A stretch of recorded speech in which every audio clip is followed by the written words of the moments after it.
Welcome to This Week in East Brunswick. It's pumpkin picking time again, and this week we'll tag along with local youngsters as they explore Lee's Turkey Farm in Hightstown and the Giamarese farm right here in town. Also this week, Mayor Skowski takes the lead in the first annual Mayor's Scholarship Walk. Adopt a Highway volunteers turned out for the second New Jersey Great American Trash Off Day, and Boy Scouts take over the Middlesex County Fairgrounds during their annual Camporee. These stories and more this week, including a new edition of Your Pet Doctor and a review of the Town Council meeting held Wednesday night. But first, here's a look at highlights from next week's schedule on Channel 8. With Election Day right around the corner, next week, in addition to our regular programming, we'll show profiles of the mayoral candidates at 9 o'clock Tuesday night and profiles of the council candidates at 8:30 Thursday night. On Saturday, October 31st, the profiles will be repeated, the mayoral profiles at 10 a.m. and the council profiles at 10:30. The mayoral candidates forum will follow at 11:30 and the council candidates forum at 12:30. For more information about programming, including high school sports coverage, check the Community Bulletin Board.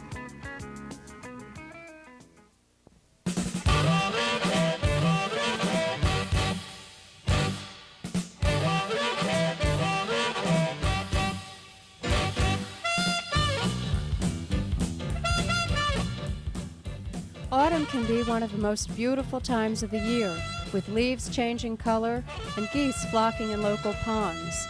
It also means harvest time for area farmers. Many schools in the area have been taking advantage of these sites by sponsoring class trips to local farms, like these children from Mrs. Roskowski's kindergarten class at St. Bartholomew's. Last week, they loaded onto the bus for their trip to the Lee Turkey Farm to learn more about farming, and you guessed it, turkeys.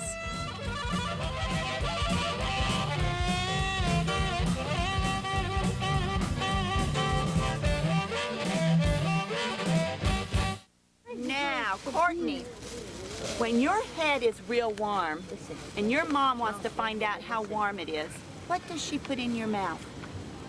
A thermometer. A thermometer. See, I knew you knew something, Brian. Isn't that nice? A thermometer. Now, Mr. Lee has to come out to this little house every day at the same time, every day, all year long, and he has to find out what the temperature of the weather is like. Can you see the thermometers that are inside of here? Look at the size that they are. I bet you they're a lot bigger than the ones your mama's going to put in your mouth, huh? Yeah. They are. This is the little postcard that he has to send. Now it is dated. Every day he has to come out here, and if he's missed a day, he'll know. If this said the 16th on it, that means he didn't do it this morning. And then he sends his card to Philadelphia. And he can also look and see what it was like a year ago today. So he has to make sure everything is important, because he has to keep also his turkeys warm. Remember to keep your eyes open, and I want you to look and tell me what looks different on them. I'm taking pictures. Oh, they're getting bigger.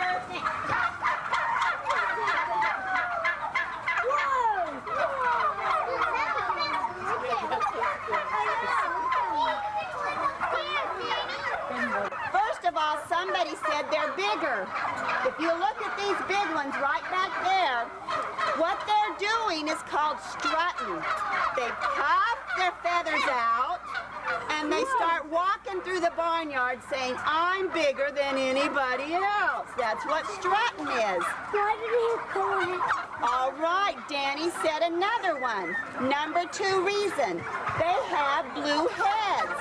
Now, only Mr. Tom Turkey has blue heads. Only Mr. Tom. And when they get older, they get scared. John, you're making them nervous. And that's why they're turning blue. They get scared and they get nervous. All right, what else is different on them?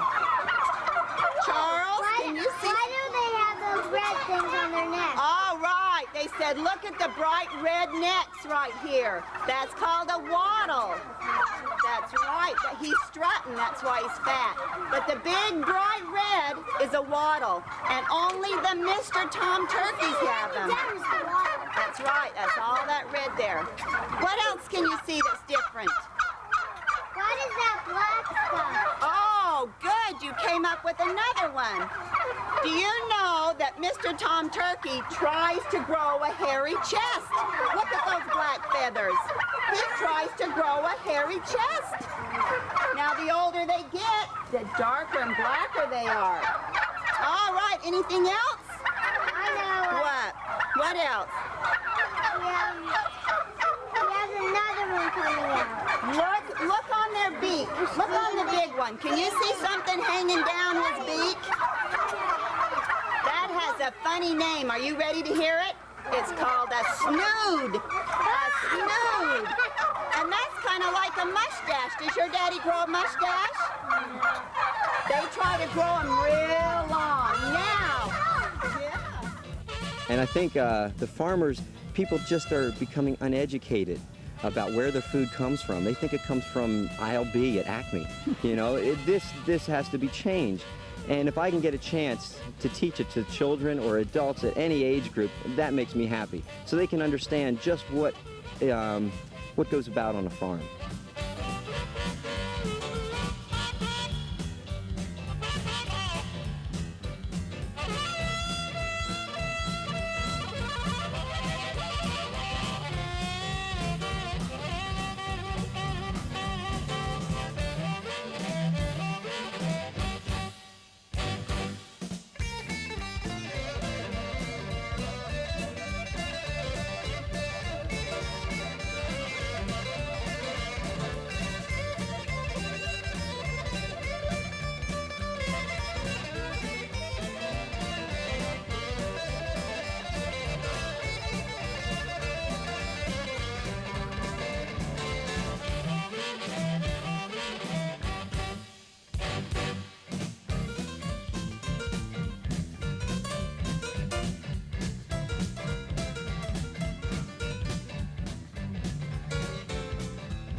This past Tuesday, children from the Cornerstone Christian School on Hardenberg Lane visited Farmer Jim Giamarese's farm on Fresh Ponds Road.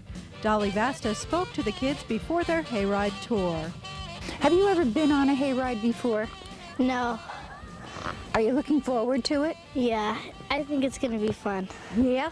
What do you expect to learn from the hayride? Anything? No.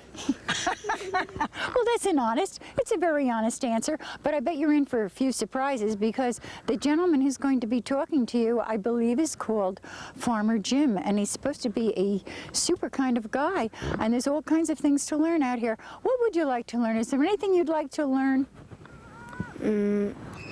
How pumpkins grow. How pumpkins grow.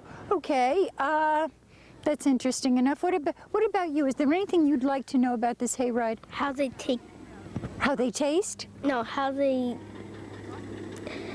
grow the hay.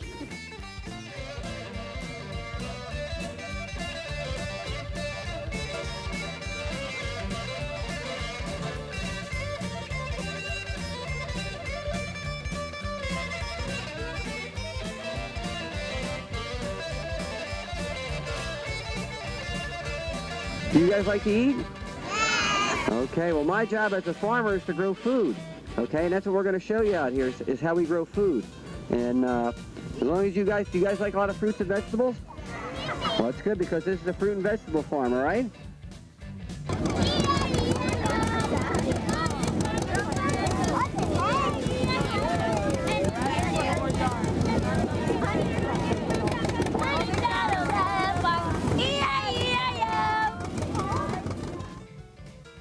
Who knows what this is? Corn! Corn, okay. Well, growing over here before was corn. Do you know what kind of corn this is? Cob! Cob, well, actually this is this is popcorn, okay? And this stuff will last all winter, doesn't go bad. Like sweet corn will go bad in a few days. Do you guys know if you take these seeds and you plant them in the ground, they'll grow again? Right? So what needs to be done? Sure, you can just put, it's just like any other regular popcorn. You guys want some? Here, put your hand out. You don't want some? I do. All right, take a look at this stuff. If you guys put that in the ground in a couple days, it'll come up again. Do you know that? It'll germinate. Okay.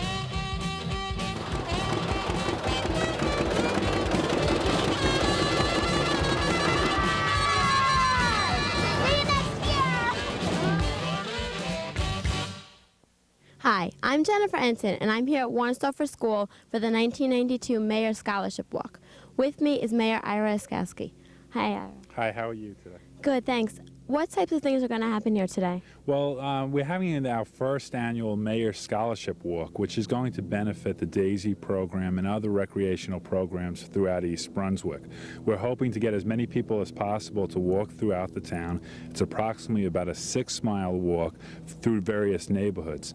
Every year we will be changing the neighborhoods within East Brunswick and have a 6-mile walk into different directions. But we're expecting, again, the main thing is we're expecting to raise money for DAISY program and other recreational programs throughout the town. How is the money going to be raised? Every mile somebody walks, there will be a check-off point within the town, and if they reach that destination, they will then get points towards the number of miles that they're walking. So people throughout the township have pledged a certain amount of dollars per mile in the walk, and again, we're walking 6 miles today, so we're hoping to raise some good money for these programs.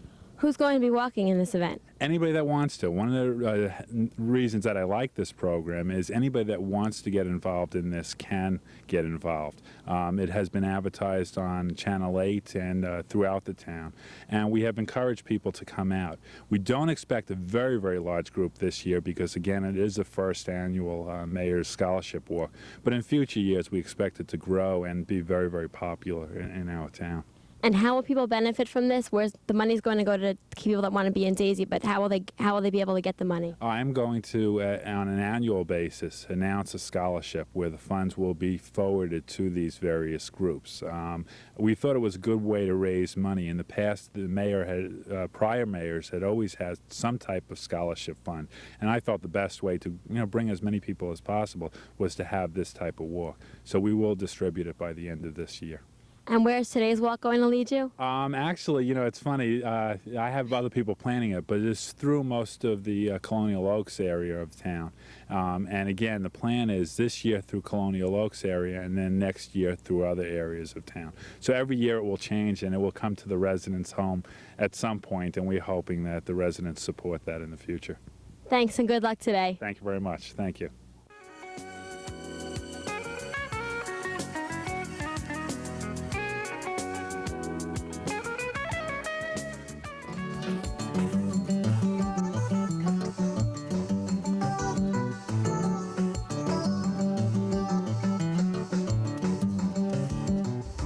Hi, and welcome back once again to Your Pet Doctor. I'm Dolly Vasta, your host, and my co-host is... I'm Dr. Brian Johnson from the Cranberry Veterinary Hospital in East Brunswick. Yes, and today we're going to be talking about wild birds. This is the time of year, and a lot of people through the summer also feed the birds. So why don't we discuss this feeding the birds and what kind of thing to feed them and what's best for them?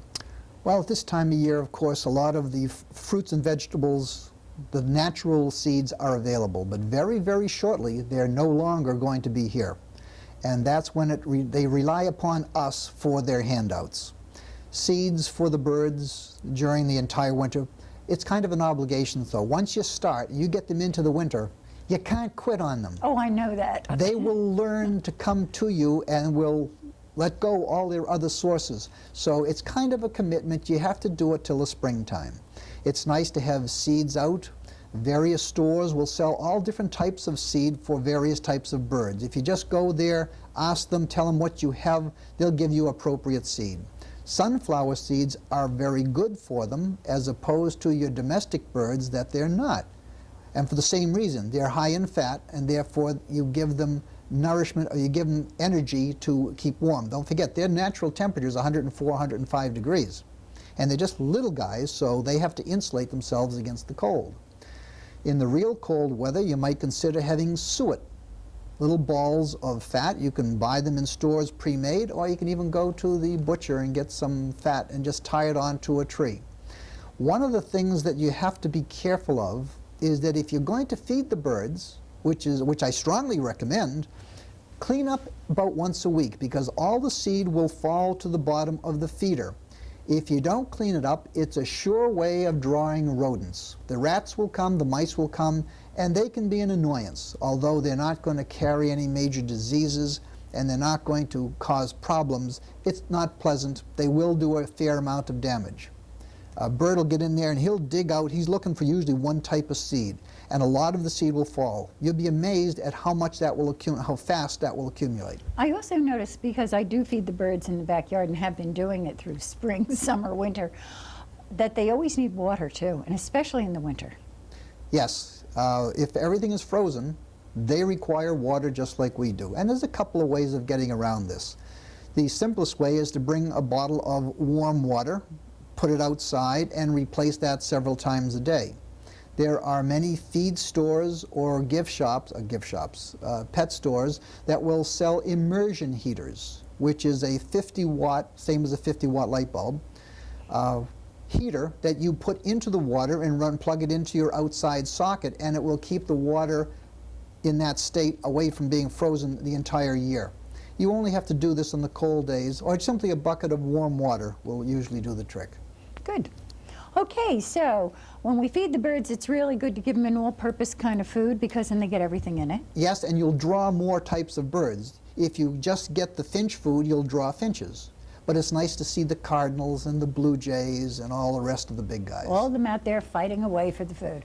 Okay, well listen, our time is up for today, so have fun with your wild birds, and we'll see you all next week.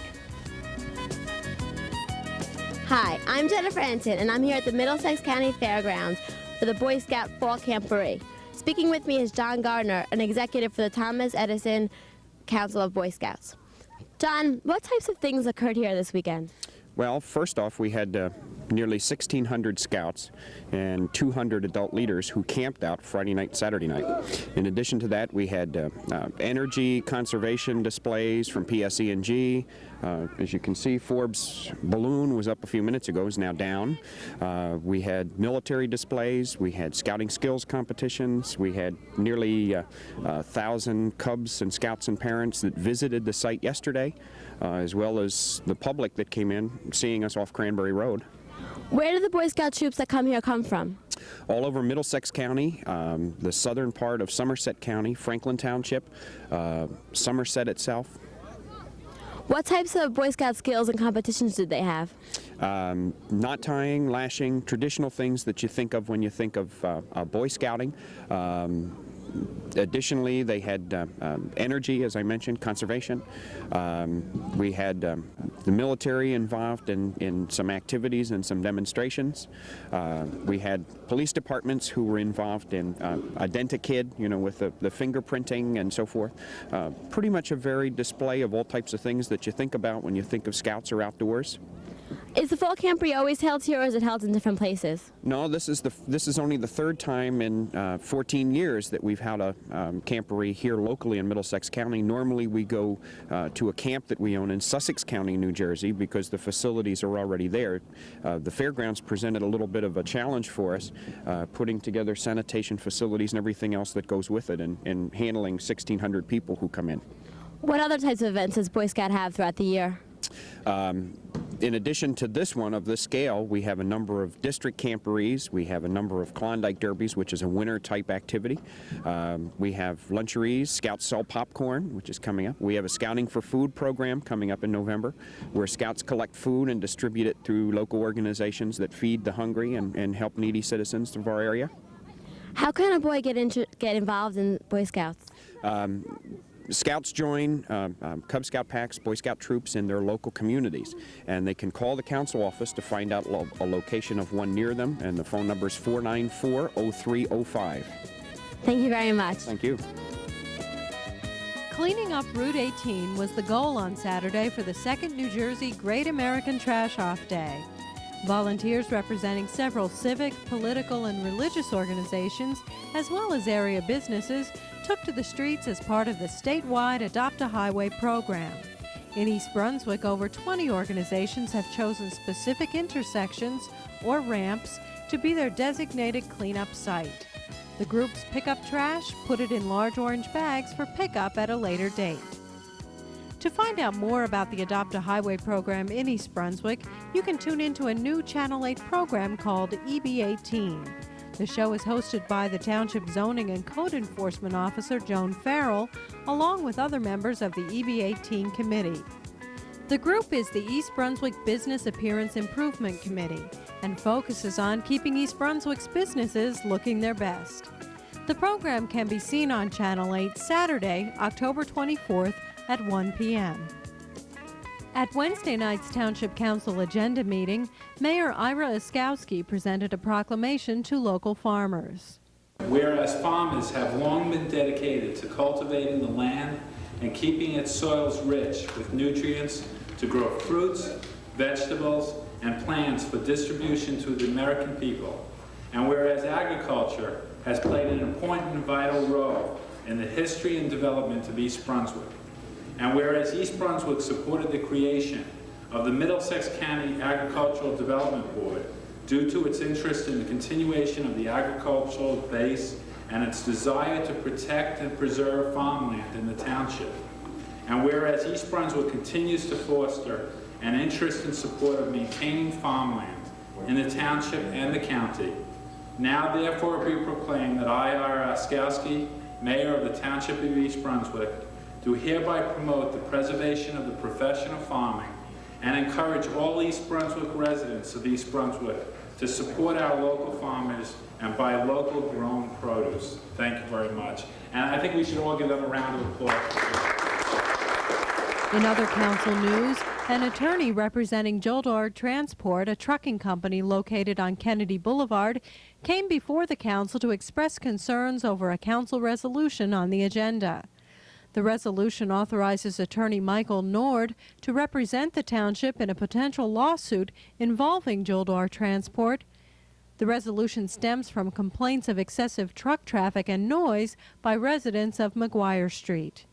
The attorney, James Gibbons, expressed to the council that a lawsuit isn't necessary because his client's property doesn't access McGuire Street.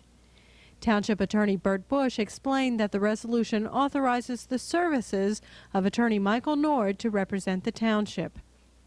The resolution was placed on the agenda for the next action meeting. The Township Council meeting for November 4th has been canceled.